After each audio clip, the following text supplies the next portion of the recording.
올해부터 매달 한 권씩 신앙서적을 추천하고 있죠. 그렇죠? 여러분 읽고 계신가요? 읽고 계신가요? 3월의 신앙서적이 바로 이 책입니다. 이 책, 고통의 뜻이 있다. 고통의 뜻이 있다. 혹시 읽어보셨나요? 저는 아주 오래전부터 이 책을 읽었고요. 한 10번 정도 이 책을 읽었는데 읽을 때마다 위로가 있고 회복이 있습니다. 그래서 오늘 이 책으로 말씀을 전하려고 합니다. 아직 안 읽으신 분들은 한번 꼭 읽어보시고, 우리 한 줄평 써서 내는 것 여러분 들어보셨죠? 아시죠? 올해는 이번 달에는 꼭 한 줄평도 쓰셨으면 좋겠습니다. 여러분도 아시다시피 우리 교회는 장점이 참 많은 교회예요. 장점이 너무 많은 교회입니다. 그 중에 가장 큰 장점 중에 하나가 뭐냐 하면 바로 족구입니다. 족구. 우리 교회 사역하시다가 이렇게 사임하시는 남자 교육자들에게 물어봅니다. 그동안 어떤 게 제일 좋았어요? 어떤 게 가장 기억에 많이 남으세요? 그러면 열의 9은 족구입니다. 족구. 이 족구하는 시간이 얼마나 큰 장점인지 몰라요. 잘 모르시는 분들은 그냥 남자들끼리 모여서 운동하는구나 라고 생각할 수가 있거든요. 그런데 그 정도만은 아닙니다. 우리 부목사님들, 전도사님들 사역은 혼자 하는 사역은 거의 없거든요. 같이 모여서 하는 팀 사역을 하다 보면 가끔은 의견 충돌이 있고요. 의견 충돌이 감정적인 대립으로 갈 때가 있거든요. 그러면 교역자실이 냉랭해집니다. 그런데 그러다가도 족구 한번 하고 같이 땀 흘리고 웃으면 그것이 싹 풀리게 되거든요. 그래서 그런지 우리 교회 사역자들은 다른 교회 분들하고 좀 비교해봐도 비교적 사이가 상당히 좋은 편입니다. 제가 여기 오래 있으면서 많은 사역자들 경험했잖아요. 특별히 많은 남자 사역자들 경험했잖아요. 그 중에 어떤 분들은 족구를 처음 하는데도 잘하시는 분이 있어요. 태어나 처음 하는데도 조금 가르치면 상당히 잘하시는 분들이 있거든요. 그러나 그 중에 어떤 분들은 족구를 2년 하고 3년 해도 참 못하는 분들이 계세요. 어쩜 저렇게 못할까? 어쩜 저렇게 공이랑 친하지 않을까? 그런 분들이 계시거든요. 제가 너무 안타까워가지고 그분들 개인적으로 훈련도 시키고 연습도 시키고 그랬는데요. 쉽게 나아지지 않습니다. 지금도 그런 분들이 계세요. 아주 어릴 때부터 한 교회에서 같이 자라던 친구가 있거든요. 그 친구 아버지는 사업을 하셔가지고 어릴 때부터 예전에는 아파트에 많이 안 살았잖아요. 그때부터 아파트에 살고 상당히 부유하게 살았어요. 결혼할 때도 이 친구 아버지가 이 친구에게 한강이 보이는 아파트를 이렇게 사줬거든요. 그래서 결혼하기 전에도 결혼한 후에도 상당히 여유롭게 지금 부하게 살고 있습니다. 그에 비하면 저는 참 어렵게 살았죠. 아버지가 목회자이셔가지고 어릴 때부터 한 번도 좀 이렇게 부하게 평범하게 살았던 적은 없었던 것 같아요. 결혼할 때도 아주 작고 낡은 집에서 시작했고요. 지금도 은혜로 살아갑니다. 그런데 저는 지금 부모를 좀 잘 만나야 된다, 금수저로 태어나야 된다, 그런 말을 하려고 하는 것은 아닙니다. 교육자들끼리 족구하면 누가 제일 재밌을까요? 누가 제일 재밌어 할까요? 족구를 잘하는 제가 재밌을까요? 별로 그렇지 않습니다. 저는 별로 족구가 재밌지가 않아요. 정말 재밌어하는 사역자들은 못하는 분들, 가만히 있는 공을 앞으로 차지 못하는 그런 분들이 자기들끼리 서로의 실수를 보며 서로의 몸개그를 보며 얼마나 웃고 재밌게 하는지 모릅니다. 그러고 보면 족구를 못한다고 족구가 재미없는 것 같지는 않아요. 사실 족구를 잘한 사람들끼리 하잖아요. 그때는 웃음도 없고 서로 격려하는 것도 없어요. 차라리 족구를 못하시는 분들끼리 할 때 훨씬 더 많은 웃음이 있고 격려가 있고 또 재미가 있는 것 같습니다.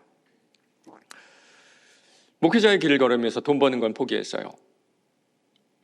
학창시절에 저랑 친하게 지내던 친구들을 보면 이제는 집도 있고요. 그리고 회사에서 상당히 높은 직급에 안정되게 살고 있더라고요. 그에 비하면 저는 좀 집도 없고 자산도 없고 누가 보면 좀 참 대책 없이 산다 이렇게 얘기해도 할 말은 없습니다. 그런데 행복하느냐라고 물어보면 좀 이야기가 달라지는 것 같아요. 학창시절로 다시 돌아가서 다시 진로를 선택할 수 있다고 해도 저는 이 신학과로 가서 진학해서 이 목사의 길을 걸을 것 같습니다. 왜냐하면 목회자로서 쉽진 않지만 경제적으로 어렵지만 제 나름대로의 행복을 느끼면서 살아가고 있기 때문이에요. 반대로 어릴 때부터 부유하게 자랐고 지금도 부유하게 사는 그 친구는 어떨까요? 한강 뷰가 보이는 그 아파트에, 넓은 아파트에 살고 있지만 그 속에 인생의 아픔과 어려움이 있어요. 그러고 보면 때로는 이런 이상한 생각이 들기도 합니다. 내가 부하지 않아서 행복한 것은 아닐까? 족구를 못해서 재밌는 건 아닐까? 동의하지 않으실 수도 있습니다. 그런데 오늘 바울도 우리에게 이와 비슷한 이야기를 들려주고 있는 것 같습니다. 고린도 교회에 유대인 교사들이 들어와서 이런저런 자랑을 많이 했던 것 같아요. 나는 정통 유대인이다. 우리 가문은 이렇다. 나는 많이 배웠다. 때로는 자기가 있던 어떤 특별한 영적인 체험도 자랑했던 것 같아요. 자랑할 만한 사람들이 자랑할 만한 일을 사람들에게 자랑했던 겁니다. 얼마 전에 인터넷에 이런 사진이 좀 회자가 되었던 그런 사진인데 한번 보여주실래요? 사진을? 네. 어떤 택시 기사분이 자기 택시에 이런 자랑을 붙여둔 겁니다. 손자가 서울의대에 들어갔나 봐요. 서울의대에. 뭐 서울의대면 자랑할 만하죠, 여러분. 할 만하죠. 그런데 이런 분들을 부르는 용어가 하나 있는데 그게 뭔지 아십니까? 네, 팔불출.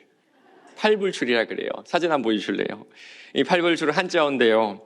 8팔 안입을 날출자를 사용합니다. 앞에 나오는 팔자는 8이란 뜻이 아니라 한자로 강조할 때 쓰는 팔자거든요. 그래서 직역하면 온전히 갖추어지지 않는 사람, 더 정확하게 번역하면 몹시 어리석은 사람이라고 국어사전에 나오고 있습니다.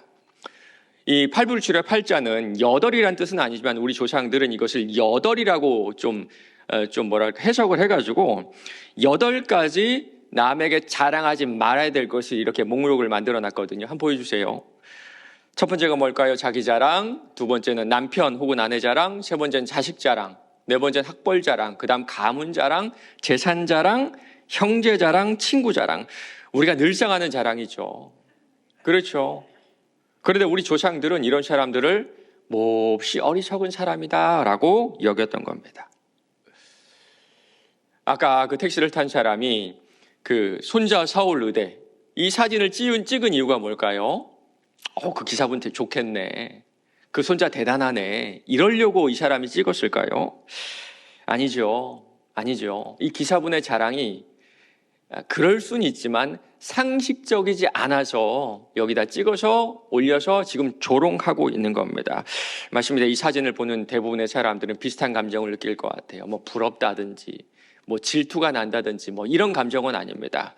뭐 남의 자식이 서울대를 가든 하버드 의대를 가든 그게 사실 우리랑은 상관이 없잖아요. 아무런 관련이 없잖아요. 문제는 그 택시를 타는 손님들이 그 자랑을 강제로 보고 강제로 들어야 할 이유가 없다는 데 있습니다. 자랑은 상대방이 들어줄 용의가 있을 때 하는 거예요.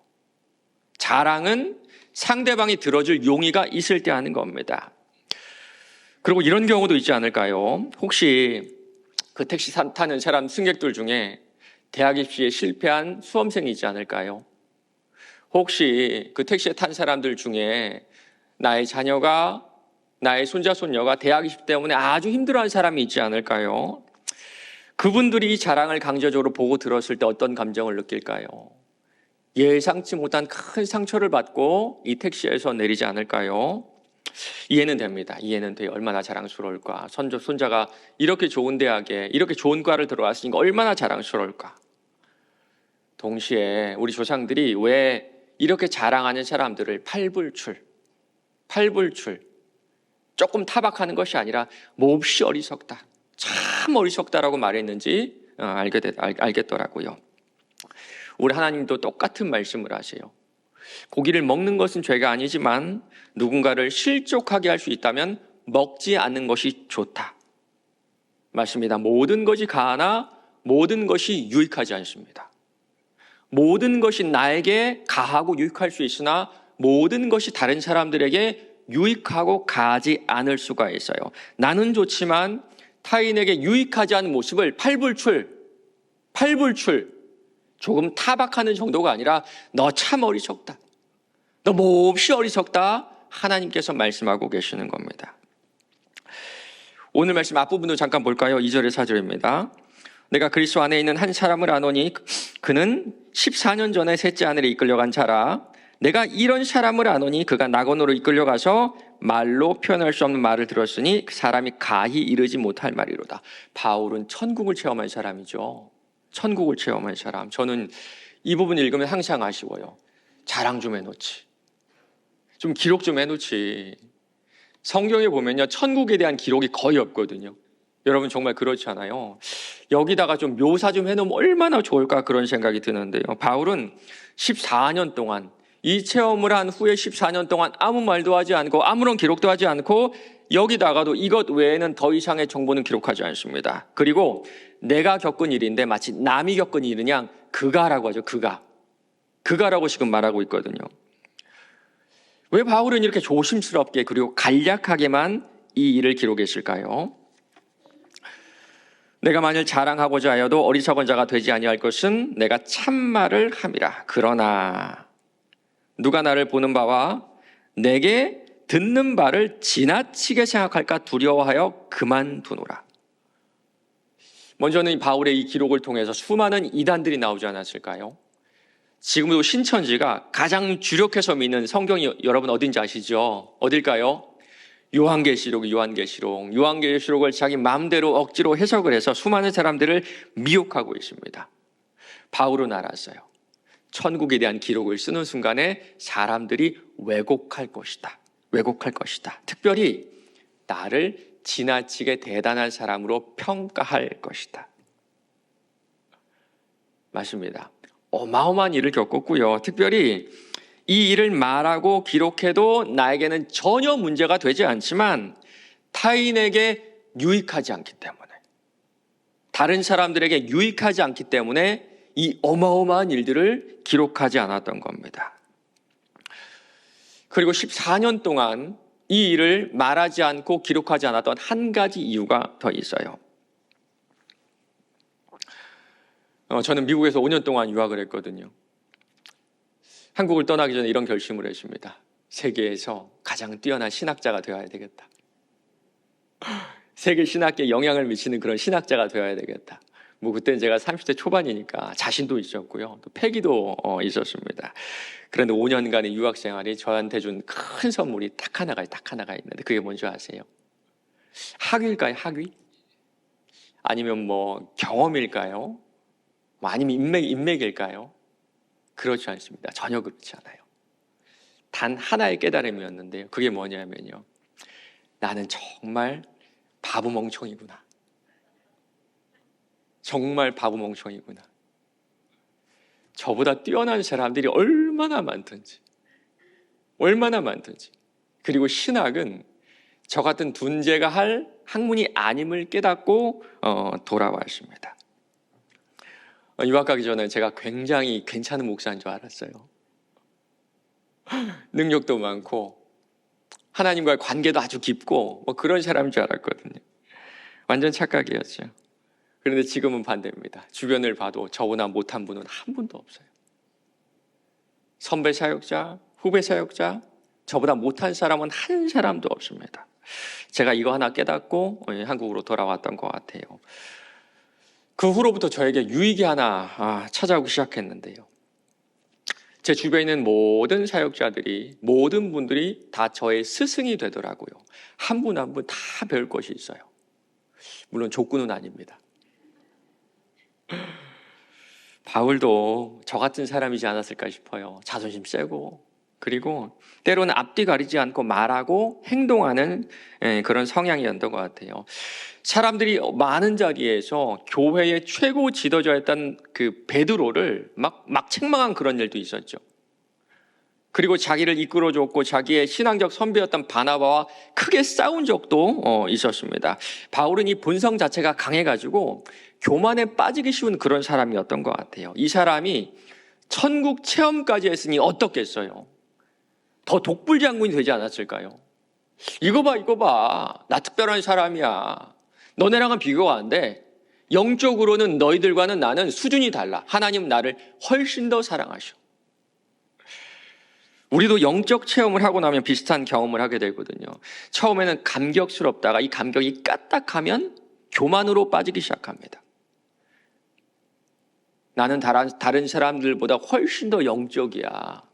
영적으로 깊은 사람이야. 너희들 이런 거 못 해봤지? 너희들 이 수준에 못 가봤지? 하나님 나를 얼마나 더 사랑하신 줄 알아? 당신들은 비교도 안 돼. 나는 너네랑 다른 사람들이야. 성령의 은사를 경험한 사람들이 일반적으로 겪는 부작용입니다. 하물며 천성적으로 교만한 성향을 타고난, 그리고 교만할 수 있는 바울이 천국 체험까지 했으니까 얼마나 교만했겠어요. 아마도 자기가 쓴 신약 성경마다 이 일을 기록하고 싶어가지고 손이 근질근질했을 겁니다. 그런데 기록하지 못했던 이유가 한 가지가 있어요. 7절입니다. 여러 계시를 받은 것이 지극히 크므로 너무 자만하지 않게 하시려고 내 육체의 가시 곧 사탄의 사자를 주셨으니 이는 나를 쳐서 너무 자만하지 않게 하려 하심이라. 하나님께서 육체의 가시를 주셨기 때문입니다. 육체의 가시가 무엇인지는 여러 가지 의견이 있는데 아마도 안질이지 않을까라는 의견이 대다수거든요. 눈에 큰 문제가 있었던 것 같아요. 산을 건너야 되고 바다를 건너야 되고 사람을 만나야 되는 선교사가 앞이 보이지 않는다면 이건 정말 치명적인 결함이 아니었을까요? 이 바울도 얼마나 힘들었던지 이 문제를 놓고 간절히 기도했다고 합니다. 이것이 내게서 떠나게 하기 위하여 내가 3번 주께 간구했더니, 3번은 횟수로 3번이 아니라 수없이라는 성경적 표현입니다. 구에 마땅한 기도 제목이죠. 돈 달라는 것도 아니고요. 하나님 내가 여기 총독이 되게 해주세요 이런 것도 아니고요. 선교하기 위한 그런 기도 제목이었습니다. 앞이 보여야 선교를 하지요. 앞이 보여야 말씀을 전하지요. 앞이 보여야 사람을 만나지요. 그런데 바울이 그 기도했을 때 정말 놀라운 일이 벌어집니다. 병이 깨끗이 낫는 것보다, 로마의 황제가 되는 것보다 훨씬 더 놀라운 일이에요. 9절 앞부분 한번 볼까요? 나에게 이르시기를 하나님의 음성을 듣습니다. 하나님의 음성을 들어요. 환상도 아니고 꿈도 아니고 마음의 감동도 아니고 하나님의 음성을 들어요. 그런 의미에서 9절은 여러분 줄을 한번 쳐놨으면 좋겠어요. 정말 특별한 구절, 정말 귀한 구절입니다. 이 시간 여러분도 저의 입을 통해서 하나님의 음성을 한번 들어보세요. 나에게 이르시기를 내 은혜가 내게 족하도다. 이는 내 능력이 약한 데서 온전하여짐이라 하신지라. 2가지를 말씀하시죠. 먼저는 내 은혜가 너에게 족하다. 부족하세요. 부족하니 채워주세요. 고쳐주세요. 더해주세요. 간절히 구하는 바울에게 그만하면 됐다. 그만하면 됐다라고 하세요. 2번째는 나의 능력이 너의 약한 데서 완전해진다라고 하세요. 약한 데서 온전해진다. 약한 데서 완전해진다. 말이 안 된다는 생각이 듭니다. 내 약점들, 내 상처들, 나를 괴롭게 하는 질병들은 나를 망치고 주저앉히는 것들이에요. 만약 제가 바울이라면 이렇게 항변했을 것 같아요. 그걸 말씀이라고 하세요. 그걸 말이라고 하세요. 차라리 말하지 마세요. 차라리 대답하지 마시든지 그걸 말씀이라고 하세요. 그러나 이 순간 바울은 놀라운 진리 하나를 깨닫게 됩니다. 그러므로 도리어 크게 기뻐함으로 나의 여러 약한 것들에 대하여 자랑하리니 이는 그리스도의 능력이 내게 머물게 하려 함이라.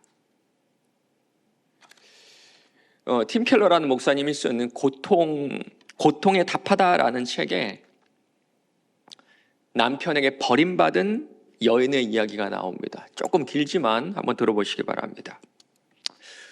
9월의 어느 날 남편은 한 여성을 위해 나와 4명의 아이들을 남겨두고 떠났다. 나는 남편을 다그쳤다. 애들한테 말 한마디 없이 그냥 갈 수 없어요.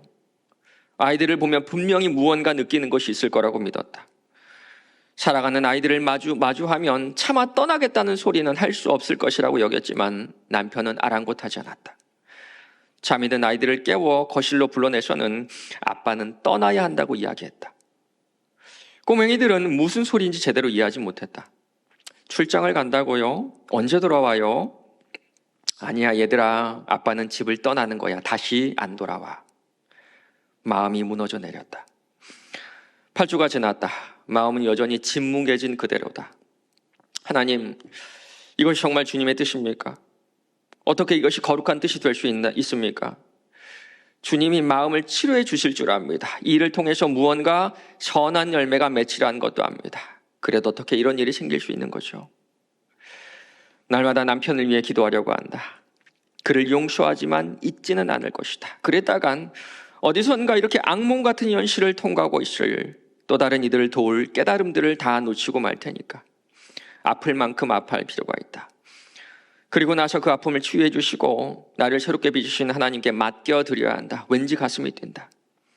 이 참담한 사태를 헤쳐나가려는 생각에 가슴이 뛰다니 앞뒤가 안 맞아도 한참 안 맞는 느낌이다. 벌써 6달이 지났다. 형편은 갈수록 나빠지지만 그래도 은혜를 실감하며 산다. 남편은 아직 돌아오지 않았고 여전히 그 여성과 지내고 있다. 아이들은 지금도 아빠가 떠난 충격과 씨름하는 중이다. 우울하고 화를 내고 혼란스러워하다가 절망한다. 첫째 아이는 신앙의 회의를 품기 시작했다. 모든 권위에 맞서고 식구들에게 으르렁거린다. 어디로 이사를 가야 할지 막막하기만 하다. 하지만 이렇게 곤고한 가운데서도 새로운 차원으로 하나님을 알아가고 있다. 새로운 방식으로 일하시는 주님을 보게 되었다. 하나님의 역사를 얘기로만 들었지 직접 목격하게 될 줄은 몰랐다. 지금까지 이렇게 살면서 이렇다 할 비극을 겪어본 일이 없고 하나님을 진정으로 의지하지도 않았다. 이전에도 기도했고 주님의 역사를 지켜본 건 분명하지만 이번만큼은 아니었다. 하나님께 완전히 기대야 할, 그러니까 그분께 몸과 마음을 다 맡기고 쉬어야 할 필요를 느낀 적이 없었다. 하나님의 위로를 받고 싶을 때 머리에 떠오르는 이미지는 예수님께 매달리며 나를 안아주시는 그림이었다. 지금은 완전히 널브러진 나를 주님이 업고 가신다. 그리고 그건 어마어마한 경험이다. 목회를 하면서 인생이 널브러진 분들을 만나게 됩니다. 자녀의 건강의 문제로 완전히 널브러진 분들이 계세요. 자녀의 건강에 문제가 생길 때 부모는 심장이 조이는 것 같은 아픔을 경험하게 됩니다. 건강의 문제로 널브러진 분들이 계세요. 갑작스러운 질병이 찾아올 때 두려움과 절망이 나를 짓누릅니다. 내가 무엇을 잘못했지? 왜 나에게 이런 일이 일어나지? 내 인생이 여기서 멈출 수도 있다는 생각이 들 때마다 완전히 널브러진 채로 더 깊은 절망의 구렁텅이 속으로 들어가는 내 자신을 보게 됩니다.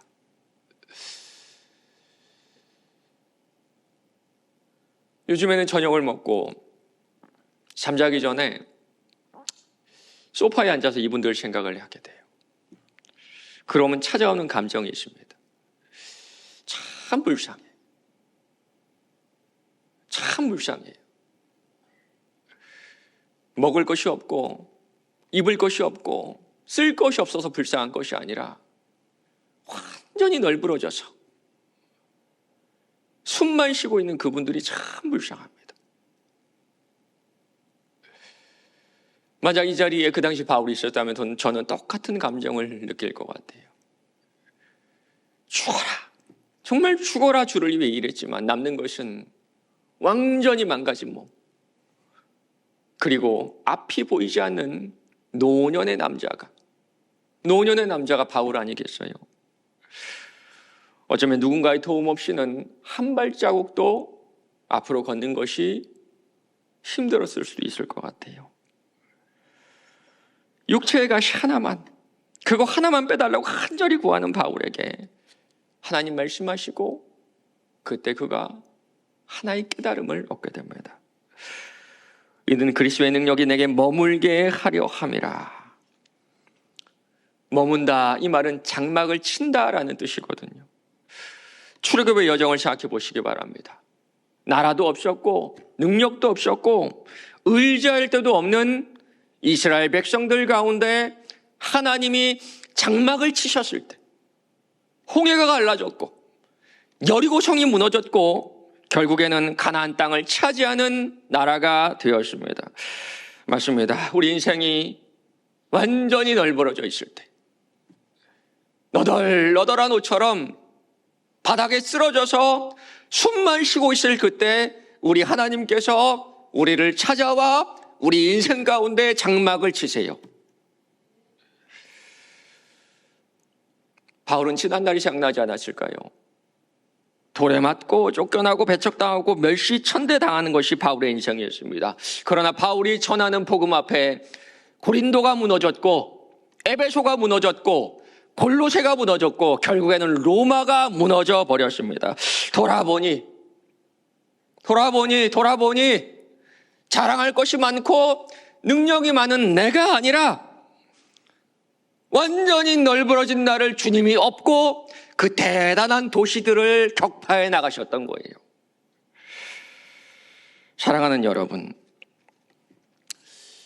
가운데 주저앉아 있을 힘도 없어서 완전히 널브러져 있는 분이 계십니까? 여러분 괜찮습니다. 널브러진 그대로 너덜너덜해진 인생 그대로 괜찮아요. 이제 하나님께서 여러분의 인생 가운데 임하시고 여러분의 인생을 당신의 장막으로 덮어주실 때입니다. 자녀의 문제로 아파하고 있는 분이 계십니까? 갑작스러운 질병으로 절망하고 낙심하고 있는 분이 계십니까? 여러분 괜찮습니다.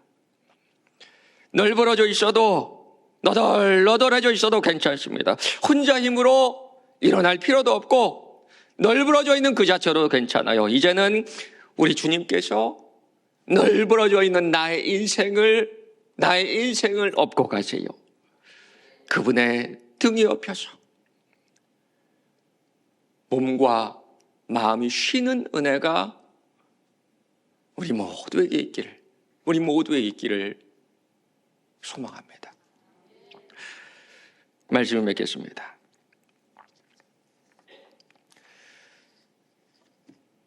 서울 하늘은 별이 잘 안 보이죠.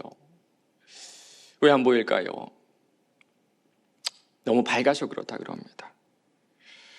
캄캄하면 캄캄할수록 우리가 사는 지구와는 비교할 수 없는 큰 별들이 이 땅을 비추고 있음을 깨닫게 됩니다.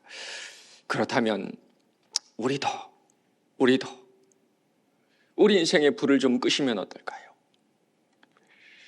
힘쓰고 애쓰고 노력하는 것들을 다 내려놓고 맡겨버리시기 바랍니다. 두 가지를 좀 내려놓으셨으면 좋겠어요. 먼저는 치밀하고도 현실적인 내 계획들. 두 번째는 내 감정. 내 계획과 내 감정을 다 내려놓았을 때 나보다 훨씬 더 큰 존재가 내 인생을 비추고 있음을 깨닫게 됩니다. 이번 한 주 완전히 맡겨버리세요. 다 맡겨버리세요. 모세의 어머니 요게벳이 하나님께 모든 것을 맡기고 아기 모세를 나일강에 떠나보낸 것처럼 다 맡겨버리세요. 이 모세라는 이름의 뜻이 건져냄이죠. 이번 한 주 하나님께 다 맡기며 기도할 때 우리 하나님께서 우리의 문제 가운데에서 건져내 주실 줄로 믿습니다.